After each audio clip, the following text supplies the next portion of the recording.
Hey, it's Sparky, Fifer, 1250 AM, The Fan, beautiful Milwaukee, Wisconsin here. Follow me on Twitter at Sparky Radio. Follow Ryan Horvat there at Ryan Horvat. And, of course, BetMGM tonight, weeknights, Monday through Friday. Trista Crick, Nick Ashu, and Ryan Horvat. Saturday mornings, 8 a.m. Central, 9 a.m. Eastern on your BetQL stations, including 1250 AM, The Fan on Saturday mornings. We carry BetQL on the weekends. It's tailgate to kickoff, getting you ready for college football each and every Saturday morning. Always enjoy listening to Ryan on Saturday mornings, flying solo.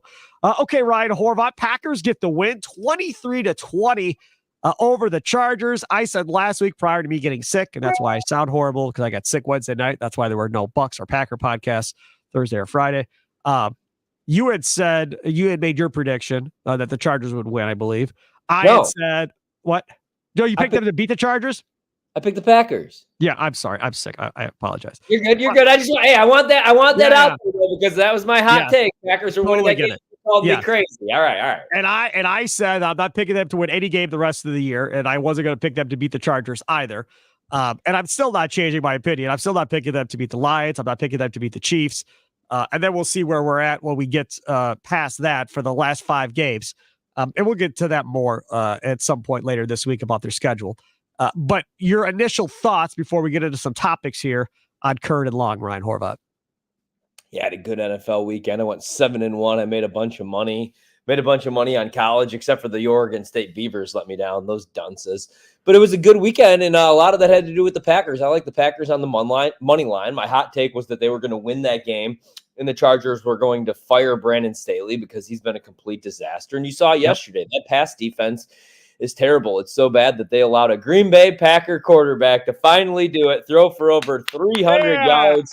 That was the best game we've seen from Jordan Love. Jordan Love was great, 322 yards through the air, 2 scores, no interceptions, baby. That's Took right. 3 sacks, fumbled twice, but he didn't throw any picks. And the Packers were fortunate enough to recover all 3 fumbles that the offense coughed up throughout the game. So that's a good thing, but you never want to fumble the football 3 times.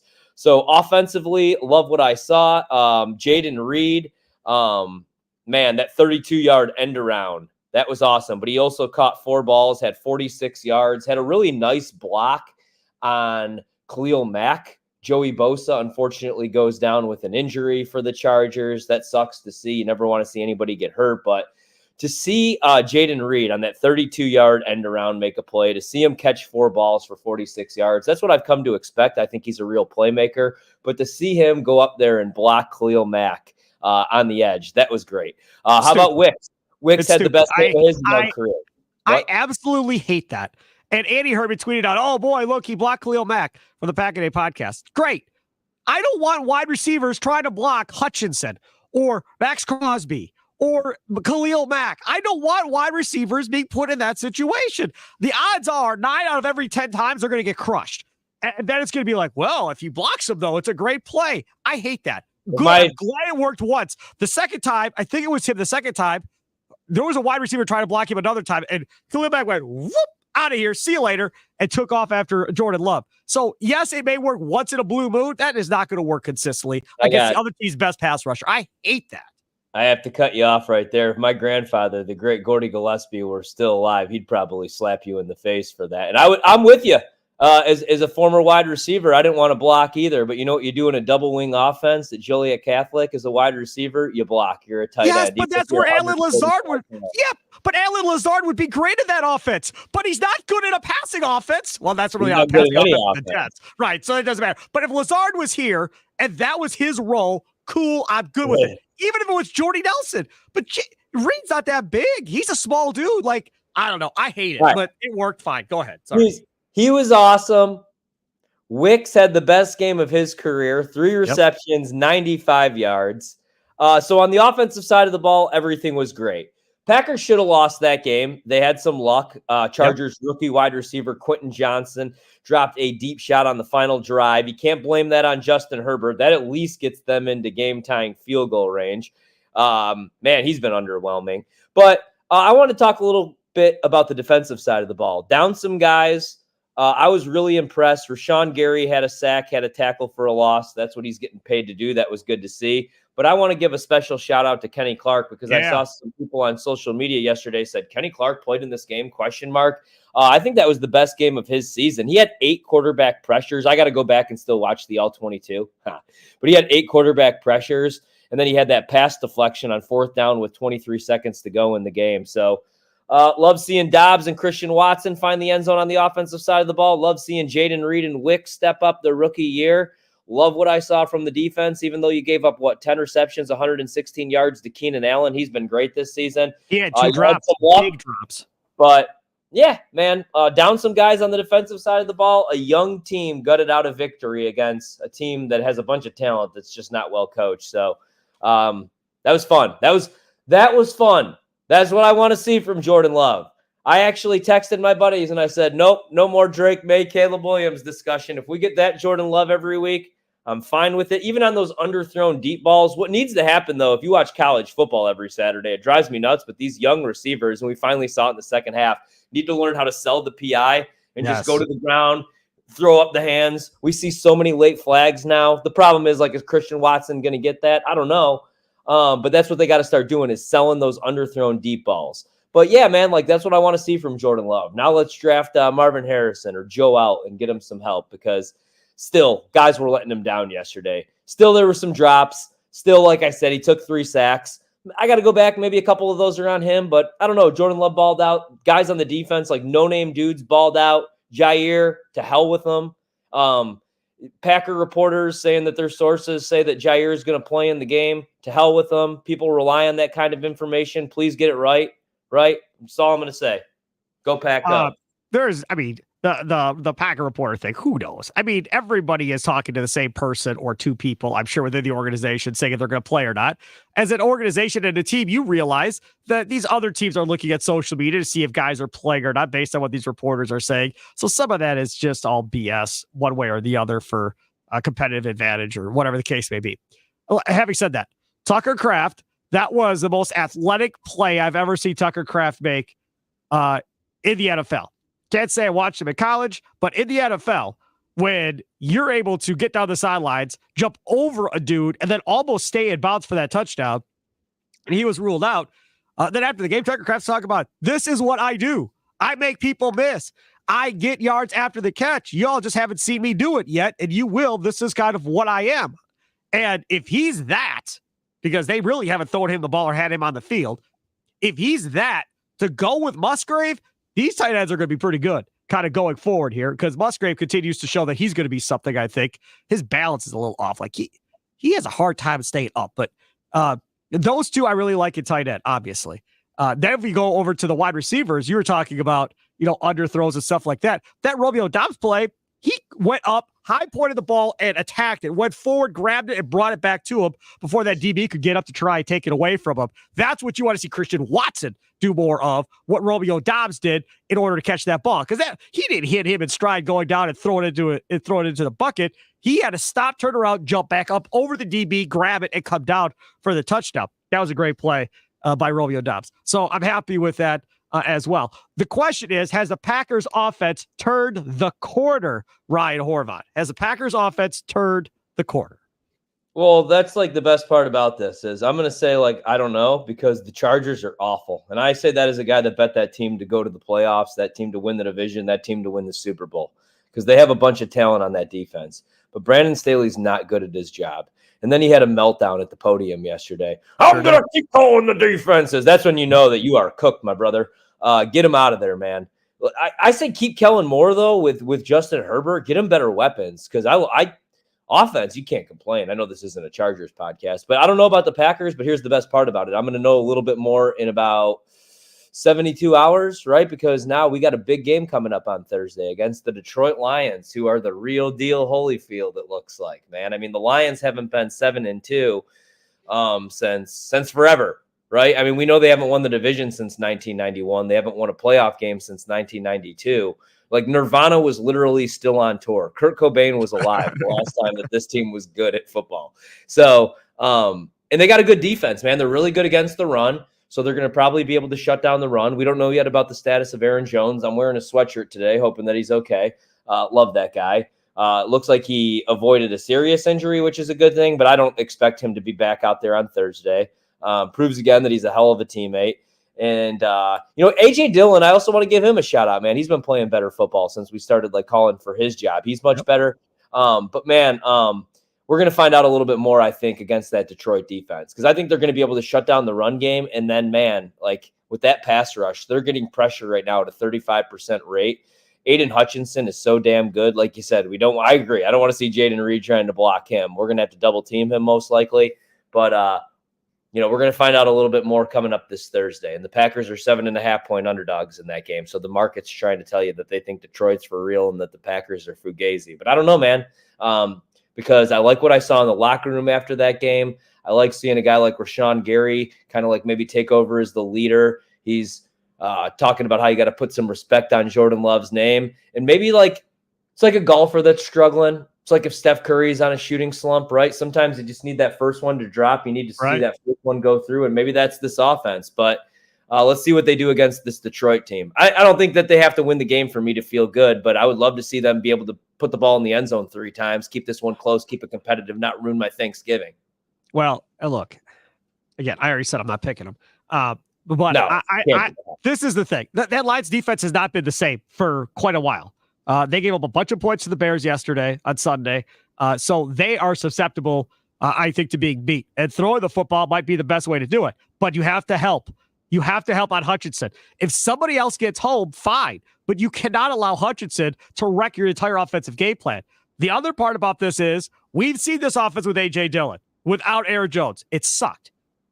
So now here's try number 2 for LaFleur to figure out what's it going to be? Who is it going to be, right? Are you going to go get Patrick Taylor? He's out there. Nobody wants him. James Robinson, you had a practice squad. You let him go. He's out there. Who are you going to go get to come in here? Because it doesn't look like Wilson, and we'll get into the running backs coming up next, but it doesn't look like either running back are probably going to play. So what does this offense look like with A.J. Dillon? Because I don't think, along with what Ryan just said, I don't think they can run the ball effectively with A.J. Dillon against this Lions defense. I just don't. But I think you can throw on him, but you have to have some time and some protection in order to do that, in order to take that step that you want. The one thing about this offense where I think it's turned the corner, I think Jordan Love has turned the corner. I think these young wide receivers like Jaden Reed and Dontavius Wicks are learning things, right? And I think it was Reed after the game that said he is able to play fast now. In the beginning of the year, a couple of things he did, he would have been slow and hesitant about doing because he wouldn't have been sure. Yesterday, he knew exactly what he was supposed to do, and he did it, was able to play fast. He said that's the biggest difference from week 1 versus now, how much he's been able to figure it out and improve. And again, they've played a lot of football since that last Lions game. So this offense should be in a better position. My issue of why I struggle to say, has the Packers offense turned the corner? It's that offensive line. I can't. Zach Tom at right tackle, okay, fine. I'll give you Zach Tom. Elton Jenkins went healthy, fine. The rest of it is crap. John Runyon, they rotated him and Ryan back and forth. So they don't have an answer there, I don't think. Myers, we all know about that. I don't care what LaFleur says. They need to upgrade center. And then left tackle is a disaster with Rasheed Walker and then Josh Nine. That's the issue. Because if you face any type of dominant pass rusher, because every time they've seen one, Horvat, they've got blown up. It's absolutely wrecked offenses for this Packers team this year. Crosby wrecked them with the Raiders. Hutchinson wrecked them with the Lions. I mean, that's a big, big issue. And I don't know what Bosa would have done had he not got hurt for the Chargers. Who knows how that game plays out if Bosa is healthy the whole game. Yeah, for sure. And so that's got to be the big concern, right? Is the obviously the offensive line holding up against this Lions pass rush because they're getting pressure at a crazy rate. And, Jordan Love looked much better when he had some time, obviously, yesterday. Still did take 3 sacks. And like you said, that was without Joey Bosa. So if Joey Bosa stays on that field, that might be another 3 sacks. And the Packers already should have lost the game. So this one could get ugly. And that's the thing. We just don't want it to get ugly, and you don't want Jordan Love to get let's be honest, you also want him to stay healthy because we still got a couple more weeks where we have to evaluate Jordan Love, and we want to see more good than more bad. And yeah, I mean, like you said, the offense wasn't very good without Aaron Jones on the field. Even if Aaron Jones isn't touching the football, just having him out there probably opens more things up for A.J. Dillon. Now without him, you just worry about maybe this offense becoming one-dimensional against this Detroit team on the road. And then you have that pass rush just being able to tee off on Jordan Love. So it's going to be a big game for that offensive line. Hopefully they, like the game plan should be, man, a bunch of quick throws against a team like the Lions. So you got to hit them with those small. You got to hit them with those short little 5-7 yard passes, and Jordan Love has to get rid of the ball quickly. Because if Jordan Love's sitting there in the pocket looking and hunting the deep ball, he's not going to have 4 or 5 seconds in that pocket. So it's got to be a bunch of short, quick throws, bubble screens. Use your tight ends. Use both of your tight ends, all your tight ends, man. And LaFleur should know that. He should watch film and know that. I want to see what they do with the running back situation. And that's topic number 2, who's next at running back. And I don't really care who they bring off of the unemployment line to come play at this point, because I don't think they're going to make a big difference. This is what I'd say I would attempt to do. It's a McCarthy deal. It's not a LaFleur deal. But in this case, I think you could maybe steal from it. Remember when LaFleur or McCarthy would have that full house backfield where you'd have 3 running backs in the backfield together? Oh, yeah. I would do the exact same thing. I'd have A.J. Dillon. I'd have Reed, and then maybe Christian Watson or whatever the case may be. I'd have 2 receivers and A.J. Dillon in the backfield, and then figure out and have different play designs coming off of that with 2 speed guys and then Dillon as the punisher, up in the front of those 2. I think that could provide something different. The Lions definitely would not have game planned for, would not be ready for it by any stretch of the imagination. The issue with that is you're leaving these guys susceptible to injury by getting absolutely trucked by trying to play running back as a wide receiver at that size. That's always, the complicating factor of trying to put a wide receiver back there. But at this point, that might be something the Lions haven't seen that you could get away with, because I think that's going to be key too. Could they show Detroit something they haven't seen on tape yet and do it over and over again until Detroit tries to figure it out? Yeah, I mean, they could do something like that. I was thinking, man, I don't know. Do you want to use Jaden Reed as more of a gadget guy? Or are you going to use him a little bit more in the backfield? Yep. I don't know that Wicks could really be that guy, but yeah, they're going to have to get creative, or they're going to have to bring somebody up. I don't know what the practice squad looks like. I'm not going to lie. I'm not really. There's nobody there. 175 college football teams. I don't know. Yeah. Okay. That's kind of what I thought. No. So I don't know that you sign anybody off the street and they're going to be ready for the Detroit Lions in 72 hours. I mean, who knows though? I mean, yeah, that probably doesn't happen, to be honest with you, man. But it's going to have to be a whole lot of A.J. Dillon, unfortunately. I mean, he's a big dude. He should be able to take on the workload, but I don't feel great about that. I really don't, especially when you look at the way that Detroit's able to use their backs. And David Montgomery and Jahmyr Gibbs, and we're just rolling out with AJ, but yeah, they're going to have to get creative. And I do think that we'll probably see a whole lot of Jaden Reed being used as the gadget guy, more end arounds, although I don't know how many of those you could really run per game, but I think he'll definitely be lining up in the backfield a little bit more. I agree. Ellis Merriweather is on the Packers practice squad, a rookie from UMass Amherst. So he's there. I don't know that. If you want to go that route, I'm not sure I'd want to do that. Henry Pearson, but he's a fullback. He's on the practice squad, so I don't think you do that either. Patrick Taylor, like we said, he is still out there as well. Tyler Goodson, he's on another team's NFL practice squad, so you could steal him and bring him back if you want to play Tyler Goodson. James Robinson is still available. J.R. Radcliffe has this out of the Journal Sentinel today that I'm reading it from. What about Melvin Gordon or Leonard Fournette? Would you want to roll the dice on one of those two guys? To me, it's got to be a home run guy. And I don't know if Melvin Gordon is still a home run guy. Fournette definitely isn't. But I want somebody that can take it to the house, a speed back, a change of pace back, more so than these other guys. Am I losing my mind? Isn't Leonard Fournette on the Bills? I'm looking at this. Melvin Gordon is on the Ravens practice squad, and Fournette is on the Bills practice squad. Yeah, I think that so you can steal either one of those two from the practice squad. Okay, yeah, I was thinking. I was hearing some reports, some rumors that maybe the Bills might be bringing Fournette up. They're just trying to get him back into football shape. Sure. So, I would rather have him. Man, no, I wouldn't. Not really, man. This team isn't really trying. I don't want to be. I know that they just beat the Chargers. I think that just tells you more about the Chargers. I still don't think that this team's trying to win games. I don't think they're trying to lose games or tank necessarily. But I don't think it's oh no, we got to get Leonard Fournette in here. I would rather just be all right, let's roll with Patrick Taylor, sure, and hope that AJ Dillon has himself a day. hope that Jordan Love just has himself a day. Because like you said, you could throw the ball on the Lions. You really can't run the ball on them regardless. So it might not matter, especially with our offensive line. This, like, let's be honest, this might be just like on a short week. I hate to say it because it's Detroit, but this might just be like a wash. And it's Thanksgiving in Detroit. In Detroit, man. Like, they got Jack Harlow's going to be there. Like, they're a good team. We're trying to kind of like figure out who our guys are right now. So I think this might just be a pounding. I bet the Lions -7.5. Yeah. What does that tell you? Right. I mean, again, I wouldn't blame anybody for doing that. Not at all. I take a quick time out here. I Curd a Lot comeback.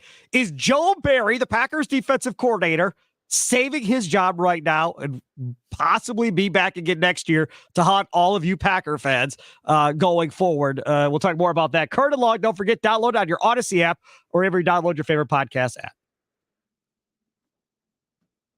Back on Curd and Long, Steve Sparky Fifer. Follow me at Sparky Radio. You can follow Ryan Horvat of BetMGM tonight, part of the BetQL Radio Network. Weeknights, Trista Crick, Nick Cashew, and Ryan Horvat. While you're watching the games, have them on in the background. Listen, give you some betting advice as the games are going on. Always a fun listen to check them out. Again, follow Ryan on Twitter at Ryan Horvat. Is Joe Barry saving his defensive coordinator job for next season with the Green Bay Packers? And this is horrible news if you're a Packer fan that wants Joe Barry gone. But let's be honest. I've said it before and I'll say it again. If he ends up in the top 10 in defensive yards allowed, he's coming back next year. There's no doubt. Mike Pettin was ninth and he got fired. But Mike Pettin was not Matt LaFleur's coach. That was not his hire. He was there. He inherited Pettin. He went with them. This dude is his guy and they're boys, obviously. Clearly, Joe Barry still has a job. I think Joe Barry's back next year as defensive coordinator. And you could tell me about Keenan Allen dropping 2 balls and Quentin Johnson dropping that ball and they got lucky and fine. But this Chargers offense, I think, was the best in the NFL in the red zone scoring touchdowns. And they absolutely did a great job on them, even with a couple of breaks. And again, no Jair Alexander, like Ryan said. No Jair, and they were still able to beat Justin Herbert and that Chargers offense with Austin Eckler out there, with Keenan Allen out there. Williams got hurt earlier in the year on the IR, so okay, fine, but he hasn't had him anyhow for weeks, so that doesn't play into this either. So for me, I think Joe Barry's saving his job. The only thing that could screw this up is if they get past the Chiefs in 2 weeks, and now they get that run of 5 games where you look at it and go, they can beat every one of those teams. Not that they will, but none of those teams are significantly better than the Packers. You could argue some of them are worse than the Packers. So unless all of a sudden, Young for the Panthers throws for 350 against the Packers and Justin Fields has a 400-yard day and all hell, breaks loose at the end of the year, unless that happens, which I don't think it will, I think Joe Barry's back next year. I can't believe I'm saying it, but I think that's how it's going to play. Yeah, I don't think he'll be back next year, man, to be honest with you. Like, even though it's not his fault, even though that's LaFleur's boy, I just think that there's been too much noise the last couple of years. There's been a couple instances even this season where like LaFleur didn't throw him under the bus. And I know LaFleur usually has his back and gets testy when people bring up, Joe Barry and defends him. But I think there's been some telling moments where, he's like, we got to do this better. This is getting insane. Like, we're doing the same things every week. And I just think that it's going to come down to where, it's hard to say right now. I don't know. I got to be honest. Like, I don't know. I don't know how the season ends. Like, yeah, if they beat the Lions and the Lions score 3 points, if they go on a run here, they're going to give it an extension. If they beat the Lions like 27-0 or 27-3, Barry will have an extension by the time the turkey hits your table that later that day. It'll be done. Yeah. Joe Barry, 5-year extension. Congratulations, Joe. You're the man. Yeah, but I don't see any of that happening. Like, I think Detroit's going to do whatever they want on the offensive side of the ball. Like, I think that the Chargers should have yesterday. Again, like, if Quentin Johnson doesn't drop the football, if Justin Herbert gets any help, then I think that, that's a different story. So I'm going to say no. I think Joe Barry's gone.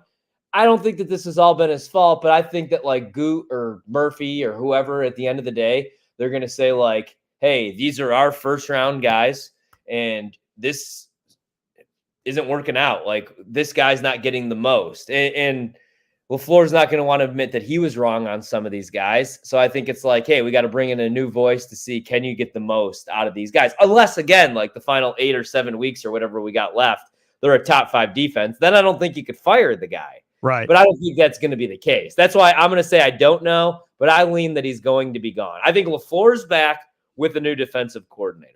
Because if this team, like, you got to look, man, at like what Minnesota's done. That was the worst defense against the pass in the National Football League. Now they're top 10. And they didn't really, if anything, they just lost a bunch of guys that are playing pretty good football. Like Zadarius Smith's playing really good football right now in Cleveland. You know, they lost some guys in the secondary and they got better. And maybe it was just as simple as hiring a new coordinator in Brian Flores. So I think he's gone, but I think there's still a lot of season left to be played. Could you imagine if he is back next year? Oh my God, the Packer fan base are just going to lose their ever-loving mind if that dude is back again next year. All right, quick timeout, come back. I want to talk about patience for Packer fans and their kicker, Anders Carlson, because I've detected Packer fans are losing patience. And we'll see if Ryan Horvat is losing patience like he hinted at he was last week. That is next on Curd and Long. All right, back on Curd and Long. Don't forget, you can download it on your Odyssey app, or if you download your favorite podcast at us on the Odyssey Sports YouTube page, where you can find this video as well. Follow me at Sparky Radio. Check out all the interviews I do during the week, including Eli Berkovitz. That interview is up at 12:50 amthefan.com. Talking about this Packer-Chargers game, and also in your best Packers coverage. If you follow that, where you have your favorite podcast app, you follow that. All my Packer interviews that go up on 12:50. It'll be there. Best Bucks coverage. It'll be there as well. Same with best Brewers coverage or best college. What is it? Best college sports, I think it is. Something like that. Ryan Horvat is here. BetQL, BetMGM tonight. Also, don't forget, 1 week from today, Monday, December 27th, is the toy drive. 17th annual toy drive for Children's Wisconsin and Robin's Nest and Blades Farm and Fleet in Oak Creek, 8 a.m. to 6 p.m. each and every day, Monday through Friday, all next week. Looking forward to seeing everybody out there. I'll be there pretty much every minute of every day from 8 a.m. to 6 p.m. Come on out, say hi. Bart Winkler, I think, is going to stop out. Robbie Backloff, I think, is stopping out. So it should be a lot of fun and probably have some other special guests too. All right, Ryan Horvat. Next topic, last topic. How much patience should the Pack have with Anders Carlson, their draft pick from this year, that Mr. Bisaccia wanted so bad to be his kicker, replacing Mason Crosby, who, oh, by the way, is still available and is a free agent if the Packers wanted to go get Mason Crosby. What say you? After the Packers went 23-20, but really it was nothing, I think, to do with Anders Carlson, who missed an extra point and missed a 52-yard field goal. Yeah, I don't think he's very good.